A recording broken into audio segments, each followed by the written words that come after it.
Hello everyone, once again, welcome to my basic mathematics class. This is the ninth video lecture on your basic maths. This include the integration part 2.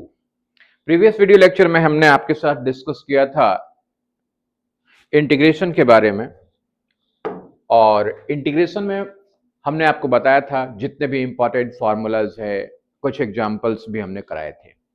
आज की class में कुछ extra topic cover करने वाले हैं जो खासकर JEE के स्टूडेंट्स हैं उनके लिए काफी ज्यादा इंपॉर्टेंट है, right? So let us see one by one. This topics are not difficult, थोड़ा सा समझने की जरूरत पड़ेगी, थोड़ा सा दिमाग खोल के रखना है। तो चलिए सबसे पहले हम डिस्कस करने जा रहे हैं इंटीग्रेशन बाय पार्ट। हकीकत में जब डिफरेंशिएशन की बात की थी हमने, तो हमने कहा था कि जब दो टर्म्स का मल्टीप्लिकेशन हो और उसका डिफरेंशिएशन करना हो तो क्या करते थे? एक को डिफरेंशिएट किया, दूसरे से मल्टीप्लाई, प्लस दूसरे को डिफरेंशिएट किया, पहले से मल्टीप्लाई। बड़ा सिंपल था। लेकिन जब इंटीग्रेशन की बात होगी और हमारे पास दो टर्म्स होंगे, दो फंक्शन होगा, सपोज दो फंक्शन है हमारे पास, एक फंक्शन है v और एक फंक्शन है u, दोनों का मल्टीप्लिकेशन है और कह रहा है कि दोनों के मल्टीप्लिकेशन का इंटीग्रेशन करो। What will be the way? कैसे करेंगे हम लोग? तो भाई इसे हम लोग इंटीग्रेशन बाय पार्ट मेथड से करते हैं। हकीकत में हम लोग क्या करते हैं, हम लोग कहते हैं कि भाई ये जो दो फंक्शन है ना, इसमें एक फंक्शन को हम लोग फर्स्ट फंक्शन कहेंगे यानी u कहेंगे, फर्स्ट फंक्शन ऑफ x, और दूसरे को second function of x। v को हम सेकेंड फंक्शन और u को फर्स्ट फंक्शन मानते हैं। लेकिन अब प्रश्न ये उठता है कि क्या किसी को भी हम फर्स्ट फंक्शन या किसी को भी सेकंड फंक्शन मान सकते हैं क्या? तो जवाब है नहीं। याद करो, जब हम लोग क्लास 9, 10 या 8 में पढ़ाई कर रहे थे तो किसी भी अलजेब्रिक एक्सप्रेशन को सॉल्व करने के लिए हमने आपको बताया था कि will have to follow the BODMAS rule.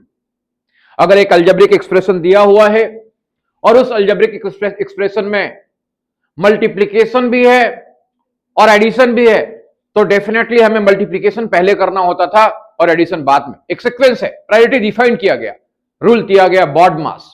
बिल्कुल वैसे ही जब इंटीग्रेशन की बात होगी, दो टर्म्स का मल्टीप्लिकेशन होगा, दो फंक्शंस का मल्टीप्लिकेशन होगा और उसका इंटीग्रेशन करने की बात होगी, तो देखना होगा कि ये जो फंक्शन है ये फंक्शन है कैसा। इसके लिए आपको एक रूल याद रखना है, जिस रूल को हम लोग कहते हैं ILATE, not you late, I late, right? आप लेट नहीं हो, आई लेट। क्या कह रहा है ये आइलेट? आइलेट कह रहा है कि अगर हमारे इस दो फंक्शंस में से एक फंक्शन भी इनवर्स ट्रिग्नोमेट्रिकल फंक्शन हो, इनवर्स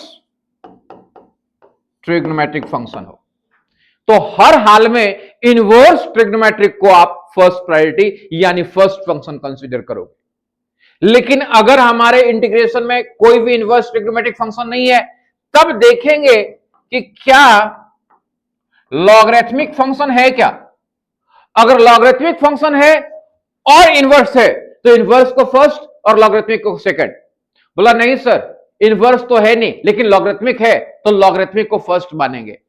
नहीं सर, लॉगरिथमिक भी नहीं है, तब देखेंगे कि क्या अर्थमेटिक फंक्शन है क्या। अगर अर्थमेटिक है तो अर्थमेटिक को हम फर्स्ट मानेंगे। अगर अर्थमेटिक भी नहीं है तब देखेंगे ट्रिग्नोमेट्रिक है क्या। अगर ट्रिग्नोमेट्रिक भी नहीं है तो फिर एक्सपोनेंशियल। तो भाई आइलेट याद रखना है आपको, आइलेट याद रखना है। क्या याद रखना है? ILATE. I stand for inverse trigonometric function, इसको सबसे फर्स्ट प्रायोरिटी यानी फर्स्ट फंक्शन कंसीडर किया जाता है। अगर ये नहीं है तो लॉगरिथमिक, अगर लॉगरिथमिक भी नहीं है तो अर्थमेटिक, अर्थमेटिक भी नहीं है तो ट्रिग्नोमेट्रिक, ट्रिग्नोमेट्रिक भी नहीं है तो एक्सपोनेंशियल। Is it clear? बात समझ में आई? आइलेट आपको ध्यान में रखना ही होगा। अगर आपने आइलेट ध्यान में नहीं रखा तो काम हो जाएगा खराब, राइट? चलिए अब डिस्कस करते हैं कि सर दो फंक्शन हैं, उसमें एक फंक्शन को हम लोग क्या कहेंगे? फर्स्ट फंक्शन, जिसका नाम हमने u दिया है, सेकंड को हमने v नाम दिया हुआ है, दोनों का इंटीग्रेशन करना है। इंटीग्रेट कैसे करें? तो इंटीग्रेट करने के लिए फॉर्मूला है। फॉर्मूला को याद भी रखना पड़ेगा। कैसे याद रखें? बड़ा आसान सा फॉर्मूला है। करना क्या है आपको, इसमें से जो दो फंक्शन है उसमें से एक फंक्शन को, यानी सबसे पहला फंक्शन को u को एज इट इज रख लीजिए और v को इंटीग्रेट कर दीजिए विथ रिस्पेक्ट टू dx। पहला काम हो गया हमारा। क्या किया हमने? दो फंक्शन थे u एंड v, उनका मल्टीप्लीकेशन था और कह रहा था कि इनको इंटीग्रेट करो। हमने क्या किया, उसमें से पहले फंक्शन को एज इट इज रख करके दूसरे फंक्शन को इंटीग्रेट कर दिया। नाम भी दिया है इंटीग्रेशन बाय पार्ट, यानी टुकड़े टुकड़ों में, हिस्सों में हमने इंटीग्रेट करने वाले हैं। पहला फंक्शन को u को एज इट इज रखा और दूसरे फंक्शन को dx के रिस्पेक्ट में इंटीग्रेट कर दिया। अब जो इंटीग्रेट करके वैल्यू आएगी, उस वैल्यू में से आपको सब्ट्रैक्ट करना होगा। क्या सब्ट्रैक्ट करना होगा भाई? सब्ट्रैक्ट करना होगा इंटीग्रेशन ऑफ, किसका इंटीग्रेशन? तो सब्ट्रैक्ट करना होगा इंटीग्रेशन ऑफ जो u को एज इट इज रख लिया था उसका डिफरेंशिएशन, यानी du by dx, right? Into इसके साथ मल्टीप्लाई करना है इंटीग्रेशन ऑफ v dx, जिसको इंटीग्रेट किया था, और दोनों को मल्टीप्लाई करने के बाद इस पूरे को इंटीग्रेट कर देना है विथ रिस्पेक्ट टू dx। बात समझो, first term into second term का इंटीग्रेशन माइनस फर्स्ट टर्म का डिफरेंशिएशन इंटू सेकेंड टर्म का इंटीग्रेशन और पूरे के मल्टीप्लिकेशन का integration. This is called integration by part. Is it clear? Are you capable to do it? पहले तो formula ध्यान में रखना होगा। क्या करना होगा? अगर दो फंक्शन है u और v, x के फंक्शन हैं, तो उनमें से एक को फर्स्ट और दूसरे को सेकेंड मानना है। रूल क्या होगा? आइलेट। रूल क्या होगा? आइलेट, यानी उसमें अगर इनवर्स ट्रिग्नोमेट्रिक फंक्शन है तो सबसे पहले उसी को फर्स्ट मानेंगे, नहीं तो लॉगरिथमिक को, नहीं तो अर्थमेटिक को, नहीं तो ट्रिग्नोमेट्रिक को, और नहीं तो फिर एक्सपोनेंशियल। क्लियर है? रूल यही रहेगा, राइट? कैसे इंटीग्रेट करेंगे? पहले वाले फंक्शन को एज इट इज रख करके उसे मल्टीप्लाई करना है इंटीग्रेशन ऑफ दूसरे वाले फंक्शन से, और घटाना है इसमें से, सब्ट्रैक्ट करना है बड़े सारे चीजों का इंटीग्रेशन। क्या है वो बड़ा सारा चीज? पहले फंक्शन का डिफरेंशिएशन इनटू दूसरे फंक्शन का इंटीग्रेशन और ये पूरे के मल्टीप्लिकेशन का इंटीग्रेशन। इतनी बातें आपको याद रखनी है, right? This will be the formula. अब इस फॉर्मूले को हम लोग इंप्लीमेंट कर लेते हैं एक एग्जांपल के जरिए। आपको log x का इंटीग्रेशन का फॉर्मूला बताया था प्रीवियस वीडियो लेक्चर में, और आज देखेंगे कि देखें कैसे log x का इंटीग्रेशन होता है। चलिए इसी को एग्जांपल को हम लोग कंसीडर कर लेते हैं। log x का इंटीग्रेशन करते हैं। बोला सर इसमें दो पार्ट तो है ही नहीं, इसमें तो एक ही पार्ट है, सिर्फ log x। नहीं बेटा, log x में दो पार्ट है। जरा सोचो, इसे हम 1 इंटू log x लिख सकते हैं कि नहीं? लिख सकते हैं ना। 1 क्या है? अर्थमेटिक। log x logarithmic. किससे फर्स्ट फंक्शन मानोगे? ILATE. Sir ILATE inverse trigonometric function नहीं है, लॉगरिथमिक है, तो लॉगरिथमिक वाले को क्या मानेंगे हम लोग? फर्स्ट फंक्शन मानेंगे, यानी u। और अलजेब्रिक को क्या मानेंगे? v। तो हमारे पास इंटीग्रेशन करने के लिए क्या हो गया? u क्या हो गया? log x, और v क्या हो गया? 1, और इसे इंटीग्रेट करना है। अब हमारे पास इसे इंटीग्रेट करने के लिए फॉर्मूला क्या है? जरा याद करो, इसे मिटा दे रहा हूं। क्या फॉर्मूला है?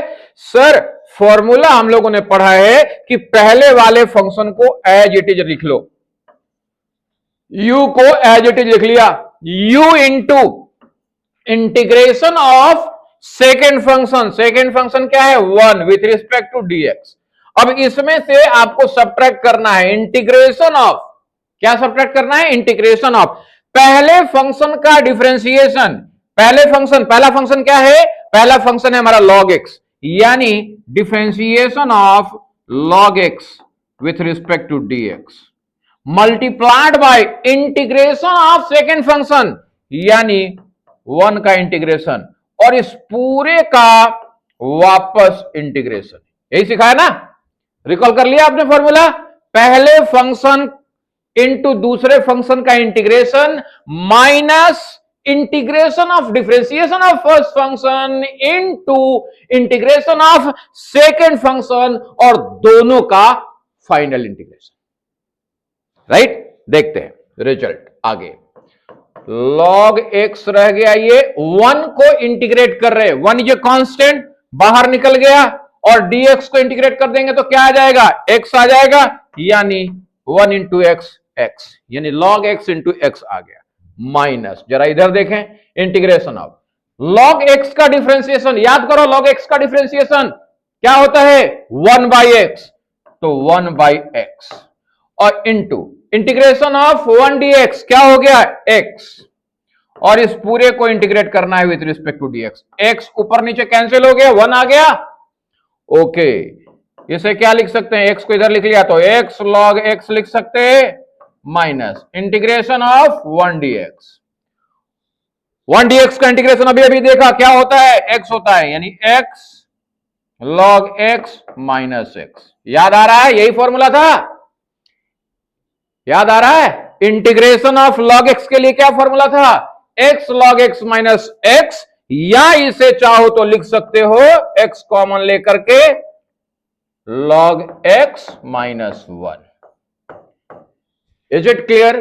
तो हम लोगों ने देखा कि जब कभी भी दो फंक्शंस का मल्टीप्लीकेशन हो और उसे इंटीग्रेट करना हो तो इंटीग्रेट कैसे करेंगे, इंटीग्रेशन बाय पार्ट रूल से। सबसे पहले दोनों फंक्शंस में से डिसाइड करना होगा कि कौन सा फंक्शन फर्स्ट फंक्शन, कौन सा फंक्शन सेकंड फंक्शन, और इसके लिए रूल अप्लाई करेंगे ILATE. Right, is it clear. तरीका क्या होगा, पहले फंक्शन इनटू दूसरे फंक्शन का इंटीग्रेशन माइनस इंटीग्रेशन ऑफ पहले फंक्शन का डिफरेंशिएशन इनटू दूसरे फंक्शन का इंटीग्रेशन का integration. Is it clear. Come to the next. पहला एक्स्ट्रा टॉपिक कवर कर लिया हम लोगों ने। पहला एक्स्ट्रा टॉपिक जो कवर किया वो था क्या, इंटीग्रेशन बाय पार्ट।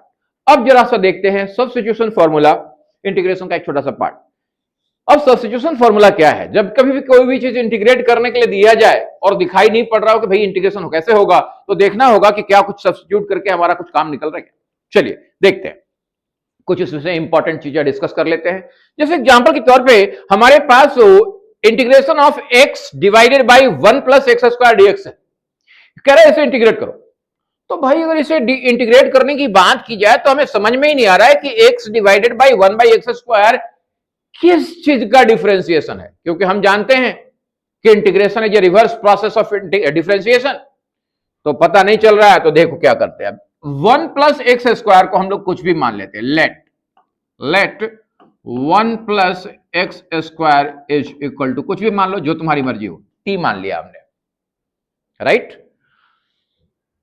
अगर इसे t मान लिया तो ध्यान से देखो क्या बन जाएगा, 1 बाई टी बन जाएगा क्या, और 1 बाई टी किसका डिफरेंशिएशन है, log x का। 1 बाई टी किसका डिफरेंशिएशन है, log x का। तुम्हारा काम होने वाला है। लेकिन सर ये तो dx है, x dx, इसका क्या करें, जरा देखो, इसे डिफरेंशिएट कर रहे हैं दोनों साइड, तो डिफरेंशिएट करोगे 1 प्लस एक्स स्क्वायर को विथ रिस्पेक्ट टू dx, तो इधर भी डिफरेंशिएट करना पड़ेगा dt with respect to dx। अब 1 प्लस एक्स स्क्वायर को डिफरेंशिएट करो, इंडिविजुअल करना होगा। 1 का डिफरेंशिएशन, कांस्टेंट का डिफरेंशिएशन 0 और एक्स स्क्वायर का differentiation 2x is equal to क्या हो गया, dt by dx। Is it clear. अब जरा देखो यहां से dx को इधर लेके आ जाते हैं और 2 को इधर, तो क्या हो जाएगा, x dx is equal to dt by 2। ये दिख रहा है आपको। बोला सर इसका मतलब इसके जगह पे हम लोग क्या लिख सकते हैं, dt बाई 2, और इसके जगह पे 1 प्लस एक्स स्क्वायर के जगह पे क्या लिख सकते हैं, t। तो क्या हो गया, integration of 1 by T into dt by 2। अब ये 2 तो 1 बाई 2 तो कांस्टेंट है, इसे बाहर निकाल लेते हैं, यही पढ़ा है हम लोगों ने, 1 by 2 into 1 by T dt।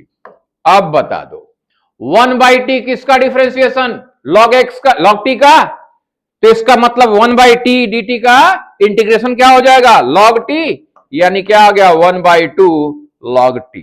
अब t की वैल्यू जो आपने सब्स्टिट्यूट किया था उसे रख दो वापस, तो क्या आ गया 1 बाई 2 log t के जगह पे क्या t किसको माना था, 1 प्लस एक्स स्क्वायर को, that's all, got it?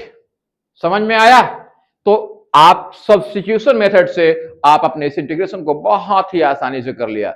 Visuality आपको क्या दिखाई पड़ना चाहिए? दिखाई पड़ना चाहिए कि sir x divided by 1/x² का इंटीग्रेशन करना है, नीचे वाला पार्ट काश की एक चीज होता तो हमारा काम हो गया होता, क्योंकि 1/t डिफरेंशिएशन है log x का, ठीक है? तो उस कॉन्सेप्ट से जरा यहां देखो, दूसरा एक और क्वेश्चन हमारे पास, sin x minus cos x divided by sin x plus cos x, इसको इंटीग्रेट करना है। बोलो सर इतना बड़ा टर्म किस चीज का डिफरेंशिएशन है? नहीं, डायरेक्ट नहीं है, लेकिन जरा सोचो, अगर हमारा यहां पे सपोज करो कि हम sin x plus cos x को नीचे वाले टर्म को एक कुछ मान लें और ऊपर वाले के टर्म में चीजें आ जाए, तो फिर से लॉग के फॉर्म में हमारी चीजें आएगी। देखो हम मान के चल रहे हैं, यहां पे भी क्या मान रहे हैं, let sin x plus cos x is equal to t मान लिया, कुछ भी मान सकते हो आप, व्हाटएवर। अब इसे अगर डिफरेंशिएट कर दें, differentiation of sin x plus cos x with respect to dx, तो इधर भी करना पड़ेगा dt with respect to dx। अब sin x plus cos x का डिफरेंशिएशन, दो टर्म है, अलजेब्रिक एडिशन हो रहा है, इनको इंडिविजुअल डिफरेंशिएट करके ऐड कर देंगे, काम हो जाएगा। sin x का डिफरेंशिएशन cos x होता है और cos x का डिफरेंशिएशन माइनस sin x होता है, तो plus into minus minus, minus sin x is equal to dt by dx। Is it clear? बोला सर ये sir sin x minus cos x है, थोड़ा इसको माइनस कॉमन लेकर के क्या लिख सकते हैं, sin x minus cos x लिख सकते हैं। बोला हाँ सर, dt बाई dx। और हमें है क्या वहां ऊपर में, सर हमारे पास ये चीज है, क्या है, sin x minus cos x dx। तो देखो भैया यहां पे sin x minus cos x dx को इधर भेज दिया तो मल्टीप्लाई हो गया, और माइनस को इधर भेज दिया तो माइनस dt हो गया। अरे वाह sir, sin x minus cos x dx equal to तो माइनस dt हो रहा है, तो इसे क्या लिख सकते हैं बेटा, पूरे के जगह पे, इस पूरे के जगह पे माइनस dt और 1 divided by sin x plus cos x, यार sin x plus cos x को क्या माना है, t माना है, तो 1/t और माइनस dt। अब ये माइनस साहब को बाहर निकाल लेते हैं, 1/t dt। अब 1/t किसका डिफरेंशिएशन, log t का, इसका मतलब 1/t का इंटीग्रेशन क्या होगा, log t, तो माइनस log t। अब माइनस log t आ गया, अब t की जगह पे वैल्यू पुट कर दो, माइनस log t किसको माना था हम लोगों ने, t माना था हमने sin x plus cos x को, तो क्या आ गया, sin x plus cos x। सब में जो कि आपका इंटीग्रेशन इनडेफिनिट इंटीग्रेशन है, तो सब में आपको कांस्टेंट ऐड कर देना है, याद रखना। जब कभी भी इनडेफिनिट इंटीग्रेशन करोगे तो कांस्टेंट आपको ऐड करना है, और अगर डेफिनेट इंटीग्रेशन की बात करेंगे तब आपको ये ऐड करने की जरूरत नहीं पड़ेगी। Is it clear? Come to the next, अगले पे आते हैं। अगला टॉपिक, चलिए अगला टॉपिक डेफिनेट इंटीग्रेशंस की बात हो गई है, यानी हमें यहां पे अब कांस्टेंट ऐड करने की जरूरत नहीं है। क्या होता है डेफिनेट इंटीग्रेशन, तो डेफिनेट इंटीग्रेशन में लोअर लिमिट और अपर लिमिट दिया गया हुआ होता है, यानी इंटीग्रेशन के साइन के साथ नीचे में कुछ लिखा हुआ होगा, यहां पे देखो, यहां पे लिखा हुआ है, क्या लिखा हुआ है, नीचे में लिखा हुआ है a, तो ये a क्या हो गया, a को हम कहते हैं लोअर लिमिट, क्या कहते हैं, लोअर लिमिट, और ऊपर में क्या लिखा हुआ है b, ऊपर वाले को कहते हैं अपर लिमिट। जब कभी भी इंटीग्रेशन में लोअर लिमिट और अपर लिमिट डिफाइन कर दिया हो तो आपको कांस्टेंट ऐड करने की जरूरत नहीं होती। बोला सर करना क्या होता है, तो इंटीग्रेट करके जो वैल्यू आएगी ना, इंटीग्रेट करके जो वैल्यू आएगी उस वैल्यू में वेरिएबल का मान एक बार अपर लिमिट को रख दोगे और फिर उसमें से घटा दोगे वेरिएबल का मान लोअर लिमिट रख करके, यानी integration of upper limit minus integration of lower limit होगा, यह ध्यान रखना। Is it clear? यानी किसी भी फंक्शन को इंटीग्रेट करके जो वैल्यू आएगी उस वैल्यू में पहली बार सबसे पहले अपर लिमिट का वैल्यू रख करके उसे निकालोगे और माइनस करोगे, फिर से इंटीग्रेशन जो करके निकाला है उसमें लोअर लिमिट का मान रख करके वैल्यू। चलिए एग्जाम्पल के जरिए समझने की कोशिश करते हैं। सबसे पहला एग्जाम्पल लिया है हमने कि भाई साइन थीटा को इंटीग्रेट करो with respect to d theta, और लोअर लिमिट क्या दिया हुआ π/4 और अपर लिमिट π/2। कैसे करोगे जरा सोचो, बड़ा आसान है, कोई डिफिकल्ट चीज नहीं है। यहां पे करना क्या है, आपको सोचना क्या है, सोचना यह है कि साइन थीटा किसका डिफरेंशिएशन है। बोला सर साइन थीटा तो कॉस थीटा का डिफरेंशिएशन है। नहीं, कॉस थीटा का डिफरेंशिएशन है minus sine theta. Okay sir minus, तो फिर इसका मतलब यह हुआ कि अगर इसे इंटीग्रेट करेंगे तो क्या मिलेगा हमें, साइन थीटा को इंटीग्रेट करेंगे तो मिलेगा कॉस थीटा, लेकिन किसका, माइनस का। क्यों, क्योंकि माइनस कॉस थीटा का डिफरेंशिएशन फिर हम लोग क्या कह देंगे, plus sine theta. Is it clear? तो ये डिफरेंशिएट करके तो ये आ गया। अब ये हम लोग ऐसा लिखेंगे ब्रैकेट बड़ा वाला, और नीचे में जो लोअर लिमिट है उसको लिख देंगे, और ऊपर में जो है अपर लिमिट को लिख देंगे। Is it clear? और मैंने क्या कहा कि भाई जो भी वैल्यू है उस वैल्यू में एक बार अपर लिमिट को रखना है और फिर माइनस कर देना है लोअर लिमिट को रख करके। तो यानी यहां पे हम लिखें minus cos of upper limit क्या है, π/2। ये अपर लिमिट रख करके हो गया। अब इसमें से घटा देना है मेरे को, माइनस फिर रखना है, ये माइनस है, minus cos of lower limit यानी π/4। काम हो जाएगा या नहीं हो जाएगा?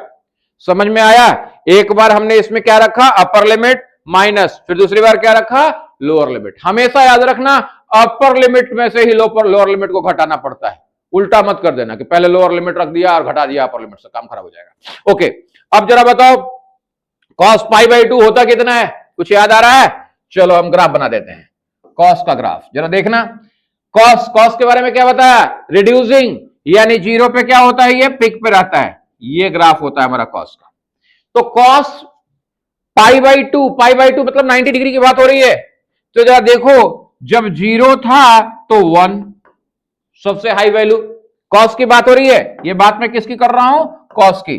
तो जब जीरो था तो 1, और जब ये घटते घटते घटते ये यहां पे कितना आ गया, π/2 आया 90 डिग्री, राइट।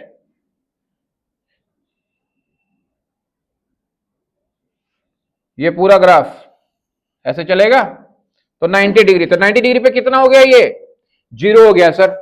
यानी cos π/2 कितना होता है, 0 होता है। तो -0 लिख दिया जी। सर -0 लिखो चाहे +0 लिखो, एक ही चीज है।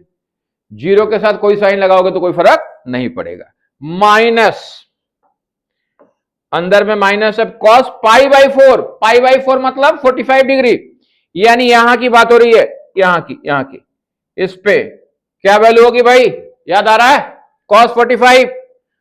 सर नहीं याद आ रहा है, मतलब मंत्र क्या बताया है, cos 43210, यही मंत्र है ना, 0 डिग्री 30 डिग्री 45 डिग्री, यानी क्या आ गया, देखो 1/√2 आ गया, दिख रहा है आपको? अगर याद नहीं आए तो मंत्र, नहीं तो ध्यान तो रखने की कोशिश करनी है आपने।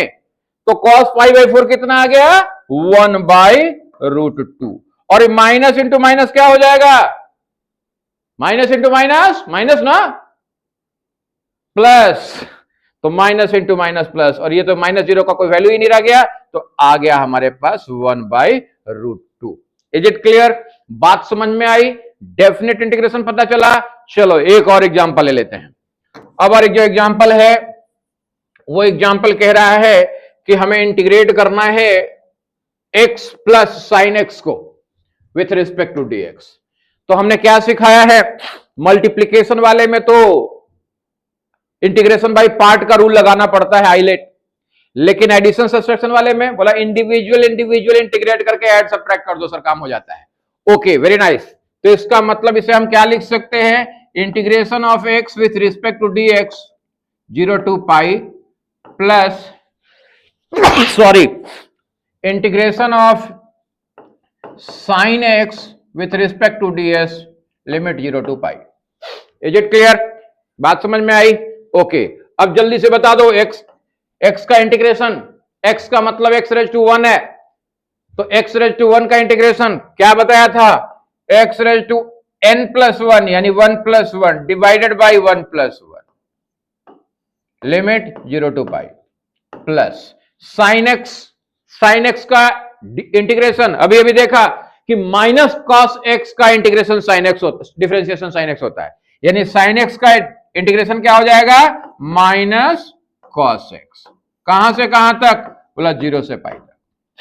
क्लियर है? चलो अब यहां पे देख लो क्या हो रहा है, एक्स के ऊपर पावर कितना हो गया 1 + 1 2 यानी x² 2 लिमिट कहां से 0 से पाई।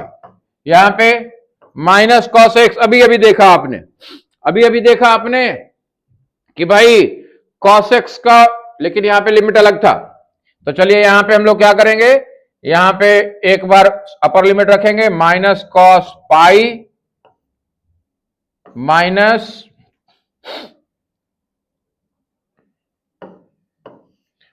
Cos pi minus cos 0। ठीक है, चलिए अब सॉल्व कीजिए। यहां पे क्या करेंगे x² 2 है, x की जगह पे क्या रखना होगा पाई, यानी पाई² 2 माइनस 0² 2 प्लस, अब जल्दी से बताइए कॉस पाई कितना होगा, देख लीजिए फिर से ग्राफ, कॉस का ग्राफ देख रहे हैं यहां से डिक्रीजिंग यही शुरू हो रहा है, यानी पाई/2 पे 0 और पाई पे कितना हो जाएगा यहां आ गया, यानी -1, यहां पे क्या था +1।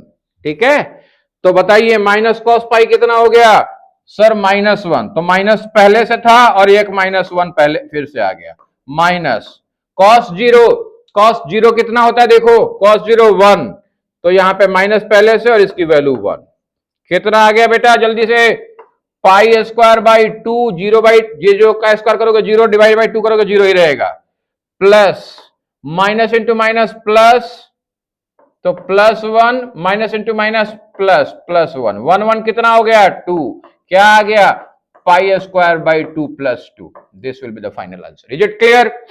तो आपने देखा कि भाई इंटीग्रेशन में अगर डेफिनेट इंटीग्रेशन है तो हमें कांस्टेंट ऐड नहीं करना पड़ता है, क्या करना पड़ता है, सिंपली जो इंटीग्रेट करके चीजें आती है उसमें पहले हम लोग अपर लिमिट रखते हैं, वैल्यू निकालते हैं और फिर उसमें से सब्ट्रैक्ट करते हैं जो इंटीग्रेशन आया हुआ है उसमें लोअर लिमिट की वैल्यू रख करके। ठीक है, सो कम टू द नेक्स्ट, अगले पे आते हैं। अब अगला से शुरू हो रहा है प्रैक्टिस सेशन। जिस तरीके से प्रीवियस क्लास में हम लोगों ने प्रैक्टिस सेशन में बड़े सारे क्वेश्चंस किए थे, बिल्कुल वैसे ही इंटीग्रेशन पे कुछ क्वेश्चंस आपके साथ डिस्कस करना चाहते हैं ताकि आपका प्रैक्टिस हो जाए, ताकि प्रॉब्लम आगे चल करके ना हो। चलिए, सो let us start the practice session. Question number 1, सबसे पहले क्वेश्चंस में यहां पे दिया गया कि भाई 3 टर्म हैं और ये एडेड है सबके सब, इनको इंटीग्रेट करो।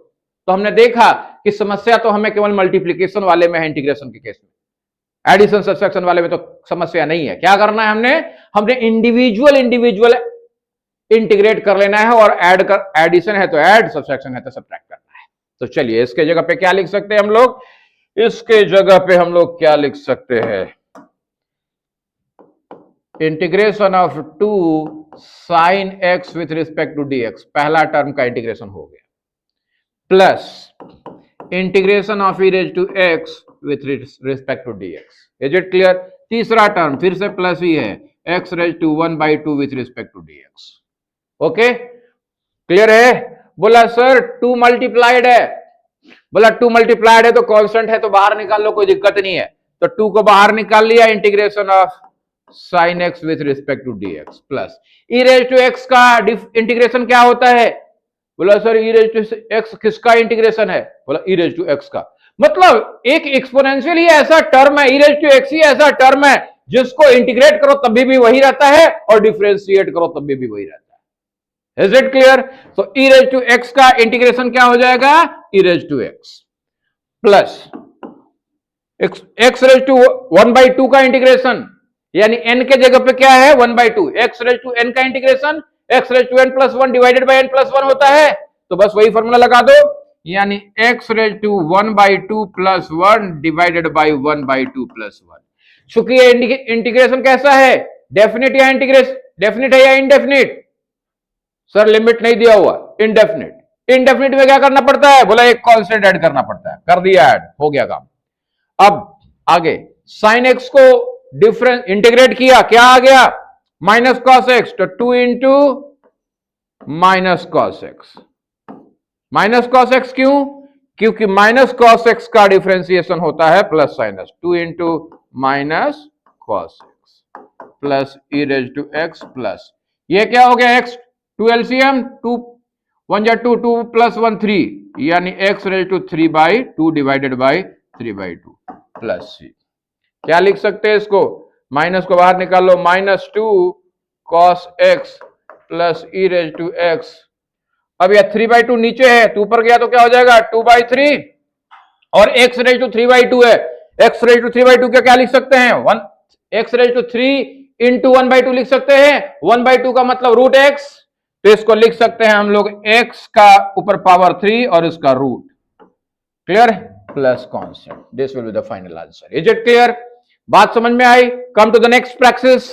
अगला practice, exponential of ax plus B with respect to dx। अब यहां पे दो तरीका, एक तो तरीका आपको डायरेक्ट बताया हुआ है, डायरेक्ट चाहो तो इंप्लीमेंट कर दो। क्या बताया था कि जब भी x के जगह पे ax प्लस बी हो, कुछ नहीं उसे x मान के ही आप इंटीग्रेट कर दो, और फिर जो इंटीग्रेट करके आएगा उसे a से डिवाइड कर देना।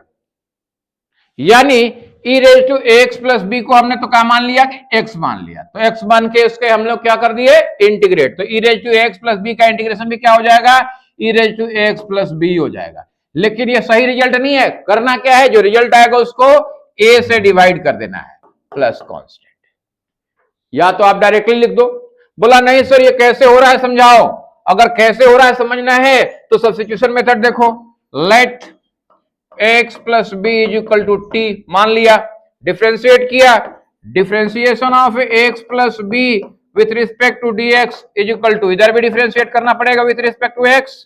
क्या आ जाएगा? x का डिफ्रेंशिएशन a और b का differentiation 0 is equal to dt by dx। यानी क्या आ गया? जरा देखो, dx के जगह पे dx को इधर ले आओ, dx is equal to dt by a. Clear है? तो अब जरा देखना, हम लोग इसको क्या लिख सकते हैं जो सब्स्टिट्यूट किया? तो e raise to x plus b, x plus b को क्या माना है? t माना है, यानी e रेज टू t, और dx के जगह पे क्या लिखना होगा? dt by a, dt by a. 1/a constant है, बाहर निकाल लिया, e raise to t dt।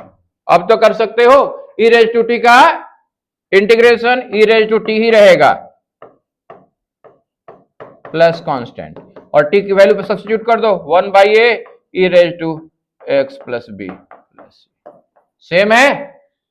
तो भाई आप कंपटीशन की तैयारी कर रहे हो, you are preparing for NEET और JEE, and that's why you will have to save the time also, as quick as possible you will have to give the reply, right?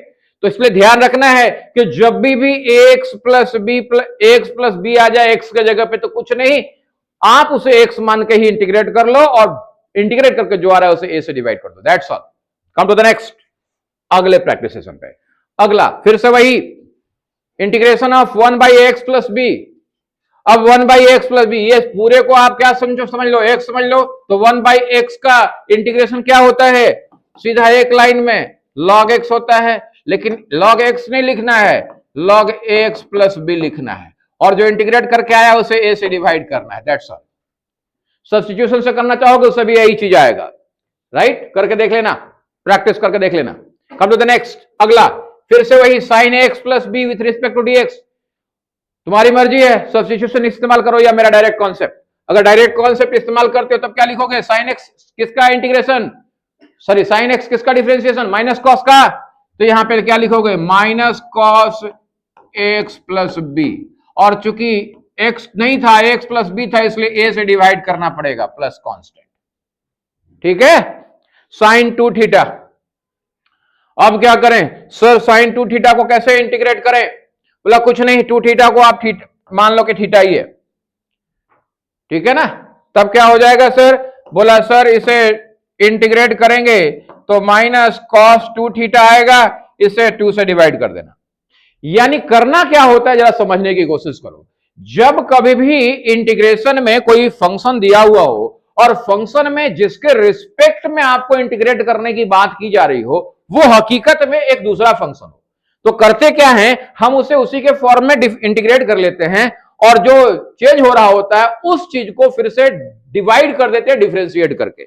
यानी साइन 2 थीटा को differentiate, sign 2 theta में 2 theta के respect में अगर हो जाता तो काम हो जाता ना हमारा, लेकिन 2 थीटा तो है नहीं, तो हमने क्या किया, हमने किया कि थीटा के टर्म में करके डिवाइड कर दिया। या इसको ऐसे समझ लो कि भाई इसको क्या लिख सकते हैं, साइन 2 थीटा डी थीटा को हमने लिख दिया 2 डी थीटा। और ऐसा 2 डी थीटा कैसे लिख दोगे, बोला लिख दिया भाई, बोला सर गलत है, बोला कोई बात नहीं सही कर देते, 2 से डिवाइड करके कट जाएगा ना, बोला हाँ, तो सर एक कांस्टेंट 2 बाहर निकाल लिया तो 1/2 बाहर निकल गया। अब integration of sine 2 theta with respect to 2 theta, अब तो हो जाएगा, अब तो हो गया ना, सॉरी 2 थीटा नहीं है 2 डी थीटा है, 1/2 क्या आ गया, minus cos 2 theta, that's all. ठीक है, चलिए कम टू द नेक्स्ट, अगले क्वेश्चन पे आते हैं। अगला क्वेश्चन, ये तो बच्चों वाला खेल हो गया, फिर से वही प्रैक्टिस, केवल प्रैक्टिस, नाम ही है प्रैक्टिस सेशन। तो cos 2 theta with respect to d theta, क्या करेंगे, cos किसका, साइन का, प्लस का कि माइनस का, सर प्लस का, तो cos 2 थीटा इसका इंटीग्रेशन करेंगे तो क्या हो जाएगा, साइन 2 थीटा, लेकिन डिवाइड करना पड़ेगा 2 से, यानी हकीकत में 2 थीटा को डिफरेंशिएट कर दे रहे नीचे। Is it clear, come to the next. अगला, फिर से डायरेक्ट मेथड चाहो तो डायरेक्ट इस्तेमाल करो, और नहीं तो सब्स्टिट्यूशन मेथड चाहते हो तो सब्स्टिट्यूशन मेथड से अपना टाइम लगाओ। बोर्ड की तैयारी कर रहे हो, सीबीएसई का कोई क्वेश्चन है तो डेफिनेटली आपको प्रोसीजर्स जाना होगा, पूरा का पूरा सब्स्टिट्यूशन मेथड इस्तेमाल करना होगा लिख लिख करके। लेकिन कॉम्पिटिटिव एग्जाम के लिए तैयारी कर रहे हो तो डेफिनेटली सेव द टाइम। क्या करें इसको, बोला सर इस पूरे को एक्स मान लेते हैं ना, तो इसका इंटीग्रेशन क्या होगा, यही होगा, क्या पढ़ा हम लोगों ने, x रेज टू n का integration x raise to n plus 1 divided by n plus 1, तो हमने इसको x मान लिया पूरे को, कहा ax plus b raise to n plus 1 divided by n plus 1।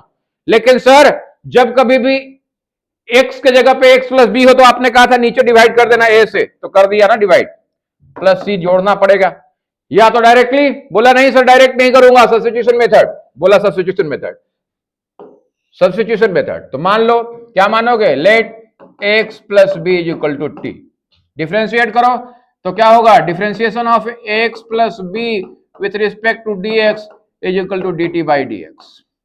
Differentiate करोगे यहां क्या आ गया, a प्लस 0, लिखने की जरूरत नहीं है, a is equal to dt by dx, right. तो dx इज इक्वल टू क्या हो गया बेटा, dx को इधर लेके जाओ, dx is equal to dt by a, ठीक है।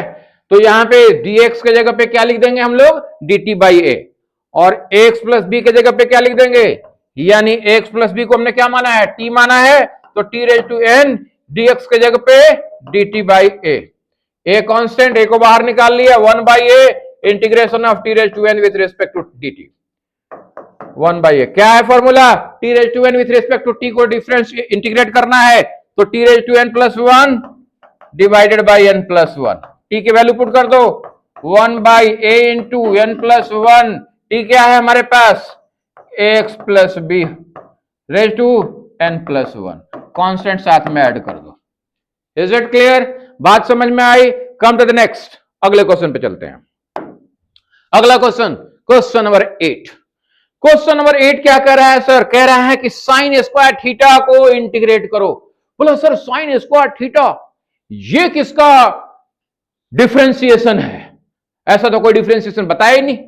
बोला नहीं बताया, कोई बात नहीं, ट्रिग्नोमेट्री का फॉर्मूला लगाओ, ट्रिग्नोमेट्री का फॉर्मूला लगाओ, स्क्वायर को सिंपल फॉर्म में कन्वर्ट करो, लगा पाओगे, याद करो क्या फॉर्मूला बताया था सर, एक फॉर्मूला था cos 2 theta is equal to cos square theta minus sine square theta. बेटा याद रखना, बेसिक मैथ्स के जितने भी वीडियो लेक्चर हम प्रोवाइड कर रहे हैं, एक एक वीडियो लेक्चर को मर्जी हो 5-5 बार देखो, 10-10 बार देखो, एक एक कॉन्सेप्ट को दिमाग में बिठाना बहुत जरूरी है। अगर बेसिक मैथ कमजोर रह गया तो फिर आगे तुम्हारे फिजिक्स में टांग जब फंसेगा तो फिर नहीं कहना सर फिजिक्स समझ नहीं आ रहा है, राइट? ओके, चलो cos 2 theta is equal to cos square theta minus sin square theta. बोला सर मेरे को तो यहाँ पे sin स्क्वायर थीटा चाहिए। बोला ओके, sin स्क्वायर थीटा चाहिए ना? बोला हाँ, तो cos स्क्वायर थीटा को भी sin स्क्वायर थीटा के फॉर्म में लिख दो। बोला वो कैसे लिखे? अरे यार हद हो गई, ट्रिग्नोमेट्री के क्लास में बताया सबसे पहला ही फॉर्मूला कि sin square theta plus cos square theta is equal to 1, तो cos square theta is equal to 1 minus sin square theta. इसको क्या लिख सकते हैं? 1 minus sin square theta minus sin square theta. Is it clear? क्या हो गया sir दो बार? तो 1 माइनस 2 sin स्क्वायर थीटा। ये कितने के बराबर आया सर? cos 2 थीटा के। 1 इधर लेके आ जाओ, cos 2 theta minus 1 is equal to minus 2 sin square theta. बोला सर माइनस को भी भेज दो? बोला भेज दो, तब क्या हो जाएगा? 1 minus cos 2 theta is equal to 2 sin square theta. बोला मेरे को तो केवल sin स्क्वायर थीटा चाहिए, तो लिख लो ना भैया, 2 से इधर भेज, 2 sin square theta is equal to 1 minus cos 2 theta divided by 2। इतनी बात समझ में आई हो तो बोलना हाँ, नहीं तो फिर बोलना ना, राइट? ये बात समझ में आ गई? तो sin स्क्वायर थीटा की जगह पे हम क्या लिख सकते हैं?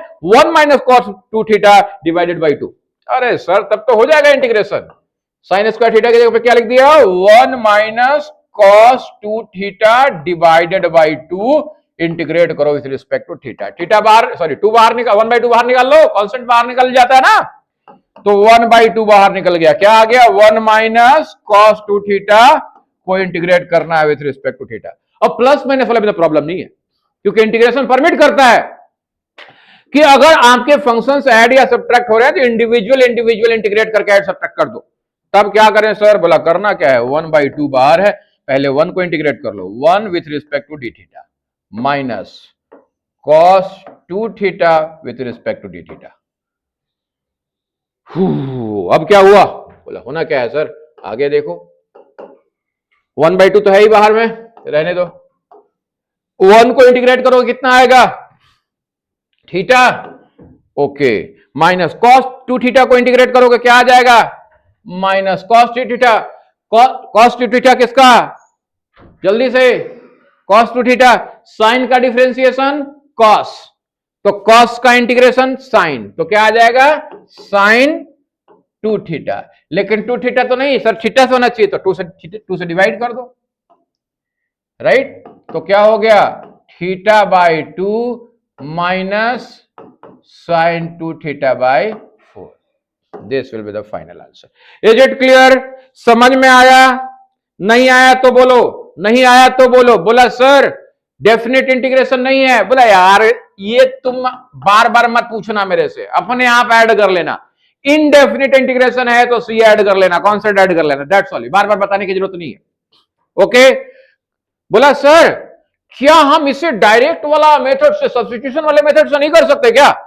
बोला सर इसको अगर हम चाहें, इरेज कर रहा हूं मैं, जरा इरेज कर रहा हूं, चलो चलो। अगर मान लो, सपोज करो कि मैं कहूं कि सर इसको इस मेथड से नहीं करना चाहता, मैं इसको चाहता हूं कि मैं ऐसे करूं कि साइन स्क्वायर, साइन थीटा को टी मान लू, साइन थीटा को क्या मान लू? टी मान लू, है ना? साइन थीटा को टी मान लू, तब क्या होगा जरा सोचो, क्या हो जाएगा? ये डिफरेंशिएट करो, साइन का differentiation cos theta is equal to D t by d theta, ठीक है? D theta is equal to D t by cos theta हो जाएगा। अब यहां पे क्या हो जाएगा हमारा? Sine square theta, sine theta को क्या माना है? टी, तो t square into d theta के जगह पे क्या लिखेंगे? D t by cos theta लिख सकते हैं। बोला सर लेकिन अभी भी थीटा रह गया। बोला कोई बात नहीं, हम थीटा को भी खत्म करेंगे। कैसे खत्म करें जरा देखो,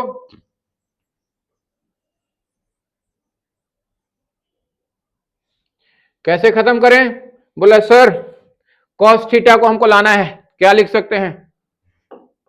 cos थीटा को टी के फॉर्म में, तो हम लोग क्या लिख सकते हैं? Sine square theta plus cos square theta is equal to 1 होता है। तो भाई cos square theta is equal to 1 minus sine square theta, cos theta is equal to under root 1 minus sine square theta. 1 minus sine theta किसको माना है हमने? T को माना है, 1 माइनस टी स्क्वायर, राइट। तो cos theta is equal to क्या आ गया? Cos theta is equal to आ गया under root 1 minus T square. तो भैया यहां पे क्या आ जाएगा? Under root T square divided by under root 1 minus T square with respect to D T. आ गया सारा टी के फॉर्म में, चीजें तो आ गई, लेकिन it will be most complicated, right. Complicated हो रहा है ये, गॉट इट। तो सिंपल वे जो हमने प्रीवियस बताया है ना, तो याद रखना है सब्स्टिट्यूशन मेथड हर बार नहीं। कम टू द नेक्स्ट, अगला। अरे ये क्या है? ये तो सर ट्रिग्नोमेट्री नहीं लग रहा। बोला हाँ, देखो क्या कह रहा है, find the length of a circumference. Circumference जानते हैं ना सर्कल का? Outer line length, outer line length of a circle of radius r. एक रेडियस आर का सर्कल है, कह रहा है कि इसका सर्कमफेरेंस का लेंथ क्या होगा बताओ इंटीग्रेशन मेथड से। बोला सर इंटीग्रेशन मेथड से कैसे बताऊं? जरा सोचो, यही रेडियस है इसका आर वेरी करेगा कि नहीं करेगा एक सर्कल में? बोला नहीं सर, चाहे कहीं पे भी चले जाओ रेडियस सेम रहेगा। ओके, जरा ये देखो, ये रेडियस जैसे जैसे घूमेगा, मान लो ये पॉइंट है ए पॉइंट से घूमना शुरू किया, ये बी पे आया, सी पे आया, काश कि ये पूरा पूरा घुमा दे हम लोग तो हमारा काम हो जाएगा। यानी जब ये रेडियस घूमेगा तो ये ध्यान से देखना, ये वाला एंगल चेंज होगा। ये यहां से यहां गया तो थीटा, और आगे गया तो और आगे गया तो आगे गया तो आगे गया। सर लेकिन कैसे? इंटीग्रेशन से करना है। तो इंटीग्रेशन से के लिए क्या करोगे? छोटा सा एंगल मानोगे। तो हमने कहा कि भाई बहुत छोटा सा वेरिएशन हो रहा है रेडियस का, तो एंगल प्रिस्क्राइब हो रहा है डी थीटा, छोटा सा एंगल डी थीटा। तो भाई छोटा सा ही तो लेंथ होगा सर्कमफेरेंस के ऊपर, जिसे आर्क कहते हैं, तो छोटा सा आर्क डीएल। अब हम लोगों ने फॉर्मूला पढ़ा है, क्या पढ़ा है कि भाई theta is equal to l by r होता है। Sir theta is equal to l by r पढ़ा है ना? तो हाँ, हमने कहा छोटा थीटा मतलब डी थीटा, तो छोटा एल मतलब डी एल बाई आर। पक्का? बोलो हाँ सर पक्का। तो डीएल इज इक्वल टू क्या हो जाएगा बेटा? Dl is equal to, r को इधर लेके गए, dl is equal to r into d theta. बोला इंटीग्रेट कर दो? बोला हाँ कर दो। अगर डीएल को ऐसे वाले छोटा सा डीएल को ऐड करते जाए, ये DL DL DL DL DL DL DL DL DL DL DL DL DL DL यहां तक आ गया, तो क्या बन जाएगा? सर्कमफेरेंस बन जाएगा कि नहीं बन जाएगा? यानी डीएल को अगर इंटीग्रेट कर दे हम लोग, कहां से कहां तक के एंगल के लिए? सर एंगल इस वाले जगह पे जब ए पे है तो थीटा कितना? 0, और ये घूमते घूमते घूमते यहां पे आ गया तो 2 पाई, यानी 0 से लेकर 2 पाई के लिए हम लोग इंटीग्रेट कर दे किसको? डीएल को। तो आर डी थीटा को भी इंटीग्रेट करना पड़ेगा 0 से 2 पाई के लिए। इज इट क्लियर और नॉट? बोला हाँ सर। बोला यहां पे तो डीएल को इंटीग्रेट किया तो क्या आ गया? एल आ गया। चूंकि यहां पे तो वेरिएबल में कहीं कोई है ही नहीं, ठीक है, पाई थीटा तो है ही नहीं, इसलिए तो सिर्फ एल हो गया। एल क्या? एल यहां पे पूरा बड़ा वाला यानी सर्कमफेरेंस हो गया, सर्कमफेरेंस हो गया इज इक्वल टू, यहां पे आर बाहर निकल गया बेटा, और डी थीटा को इंटीग्रेट किया तो क्या आ गया? थीटा। कहां से कहां तक? 0 से 2 पाई। क्या सिखाया था? पहले अपर लिमिट रखो और माइनस कर दो लोअर लिमिट रख करके, तो बराबर आर इंटू थीटा के जगह पे क्या रखोगे? 2 पाई माइनस फिर थीटा के जगह पे क्या रखोगे? 0। तो क्या आ गया सॉल्व करके? 2 पाई आर। बोला ओके सर, सर्कमफेरेंस बराबर क्या आ गया? 2 पाई आर। यही तो होता है सर, फॉर्मूला भी तुम लोगों ने नहीं पढ़ा हुआ था क्लास 8 9th में, राइट? तो निकल गया सर्कमफेरेंस। किस मेथड से निकला? इंटीग्रेशन। तो हमने किया क्या? सर्कमफेरेंस निकालना था तो हमने कहा यार छोटा सा एल ले लो और इससे एल को इंटीग्रेट कर दो। कैसे? सर्कल के ऊपर क्या वेरी करोगे? थीटा वेरी करोगे। क्लियर है? तो अब इस क्वेश्चन के बाद क्वेश्चन अगले पे चलते हैं, नेक्स्ट। अरे सर अगला फिर से वैसा ही क्वेश्चन है, find the area of the circle using integration. अब एरिया पूछ रहा है, बोला अब एरिया कैसे निकालोगे? बोला याद करो, अगर सर्कल है और सर्कल के ऊपर मान लो कोई भी ऐसा सेक्टर है, तो इस सेक्टर का एरिया निकालने के लिए क्या फॉर्मूला है? Area of the section, area of section of circle क्या होता है? 1/2 इंटू, जल्दी बताओ, 1/2, जल्दी से क्या होता है 1/2? 1/2 आर का स्क्वायर, यानी जो रेडियस है उसका स्क्वायर, और जो एंगल थीटा। ध्यान रखना, जब कभी भी सर्कल का एक छोटा सा सेक्टर का एरिया पूछा जाए तो क्या करना है? 1/2 into r square into d theta, r square into d theta. तो अगर ये वाला हिस्सा ले ले, ये छोटा सा, ये छोटा सा, तो इसका एरिया क्या होगा? तो एरिया क्या होगा भाई? 1/2 आर स्क्वायर डी थीटा। क्यों? इस छोटे सा के लिए क्या है? ये थीटा बहुत छोटा सा है। अब इसको अगर इसको इंटीग्रेट करें, अब ये छोटा सा और ले ले, ये छोटा सा और ले ले, छोटा सा और ले ले, छोटा सा और ले ले, छोटा सा और ले ले, छोटा सा और ले ले, छोटा सा और ले ले, छोटा सा और ले ले, छोटा सा और ले ले, तो क्या हो जाएगा? पूरे सर्कल का एरिया निकल जाएगा, निकल जाएगा। लेकिन इसमें ये जो थीटा है, डी थीटा, ये कहां से कहां वेरी करेगा? शुरुआत में मान लो 0 है, तो ये वेरी कहां से करेगा? 2 पाई तक। इसका मतलब इसे अगर हम इंटीग्रेट कर दे, इसे हम लोग इंटीग्रेट कर दे, कहां से कहां तक? इसे इंटीग्रेट कर दे 0 से 2 पाई तक, तब क्या निकल जाएगा? Area of circle. ठीक है। अब यहां पे 1/2 और आर स्क्वायर ये सब कांस्टेंट हैं, तो ये तो बाहर निकाल लो, 1/2 आर स्क्वायर बाहर निकाल लिया। अंदर में क्या रह गया? डी थीटा का इंटीग्रेशन, कहां से कहां तक? 0 से 2 पाई डी थीटा।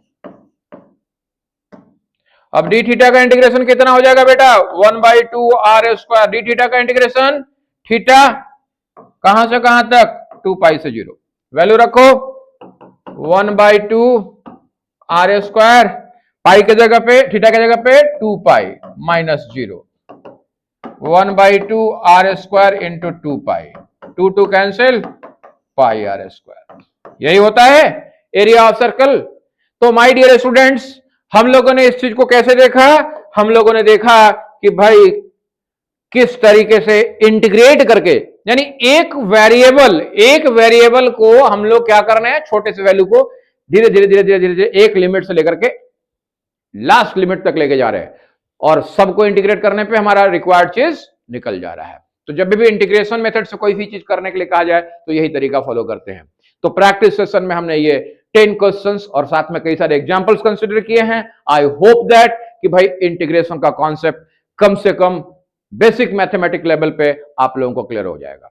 और अब जब आप फिजिक्स के प्रॉब्लम लगा रहे होंगे, खासकर नीट वाले बच्चे, तो उनको कहीं दिक्कत नहीं आएगी। तो आज की क्लास यहीं तक। नेक्स्ट वीडियो लेक्चर में हम आगे की बात करेंगे बेसिक मैथमेटिक्स में। तब तक के लिए जय हिंद, जय भारत।